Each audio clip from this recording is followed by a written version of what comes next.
يعني مضر فريق بطل مؤهل إلى البطولة مو للأدوار الأولية، وإن شاء الله نتقابل على النهاية يا رب. صارت فرق واحد وباقي دقيقة. والله خطيرة صراحة، قلبه ضعيف صراحة. تسجل هذه تحسم المباراة. يلا إن شاء الله هذه جول بركاتك. يلا هي هجمة وأتوقع بيكون فيها تكتيك معين.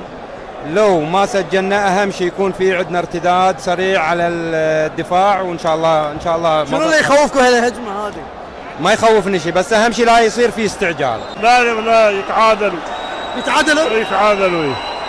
شوفها الحين شوفها. يعني بيسجل الكويت؟ ايه بيسجل. ان شاء الله يفوز. احنا نتمنى. مضر كان افضل. 15 ثانية الان. ان شاء الله تضيع ان شاء الله. مبروك. الله يبارك فيك. مبسوط؟ ايه. كانت مباراة صعبة جدا لحد آخر لحظة، محدش عارف مين هيكسب. الكويتي احنا بتلعب فريق قوي، ند جامد جدا، هو المرشح الأول أعتقد في البطولة وفي المجموعة. فكانت مباراة صعبة، وخصوصا ان احنا عندنا المحترف الأشول الكرواتي أخذ طرد. مضر بصراحة فريق في كل موسم وفي كل مباراة يثبت بأن لديه هوية البطل، فريق يعرف تقاليد البطولات القوية الكبيرة مهما انخفض مستواه، لكن في المباريات الكبيرة يظهر كند كبير ويعني خصم عنيد.